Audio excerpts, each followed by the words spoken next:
کیا آپ نے کبھی کسی عورت کو رات کے اندھیرے میں سفید کپڑوں میں تنہا سڑک پر چلتے دیکھا؟ اگر دیکھا ہے تو کیا آپ نے کبھی اس کے پیروں پر نظر ڈالی؟ کیا وہ الٹے تھے؟ اگر ہاں تو شاید آپ پچھل پیری سے مل چکے ہیں۔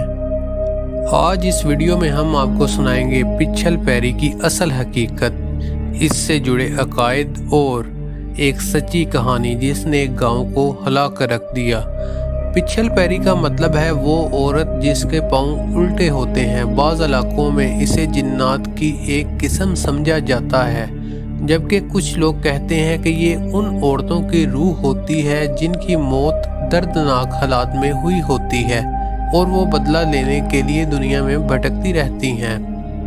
پاکستان، بھارت اور نیپال کے مختلف علاقوں میں پچھل پیری کے قصے نسل در نسل سنائے جاتے رہے ہیں، خاص طور پر شمالی پاکستان کے پہاڑی علاقوں میں، کشمیر اور بھارتی ریاست راجستھان کے اندر۔ یہ کہانی ہے ایک گاؤں کی جو کہ پاکستان کے صوبہ KPK کے اندر واقع ہے۔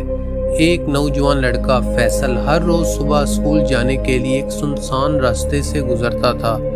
اسے اس راستے سے گزرنے کی سخت ہدایت کی گئی تھی کہ رات کے وقت اس راستے سے مت جانا، لیکن ایک دن جب بارش ہوئی اور وہ دیر سے نکلا تو وہی راستہ اختیار کرنا پڑا۔ راستے میں ایک سفید لباس میں لپٹی عورت نظر آئی۔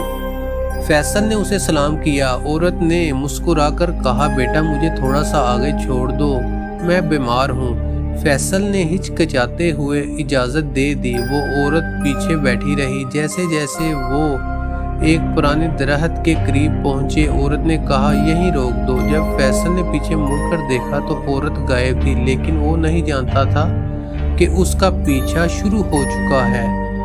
اگلے دن فیصل بیمار رہنے لگا۔ اس کے خوابوں میں وہی عورت آنے لگی۔ اس کی آنکھیں سرخ ہوتی گئیں اور وہ اس سے کہتی، مجھے وہیں چھوڑنا تمہاری غلطی تھی، اب میں تمہارے ساتھ ہوں۔ گاؤں کے مولوی صاحب نے بتایا کہ فیصل نے پچھل پیری کو اپنے ساتھ بٹھایا تھا۔ عامل بلایا گیا، دعائیں پڑھی گئیں اور 3 دن بعد جب فیصل کو ہوش آیا تو وہ صرف بار بار ایک ہی بات بول رہا تھا کہ اس کے پاؤں الٹے تھے۔ کچھ لوگ کہتے ہیں کہ یہ صرف کہانیاں ہیں بچوں کو ڈرانے کے لیے، لیکن کیا آپ نے کبھی غور کیا کہ یہ دنیا کی ہر تہذیب میں، ہر ملک میں ایسی کہانیاں کیوں پائی جاتی ہیں؟ کیا یہ صرف اتفاق ہے یا حقیقت؟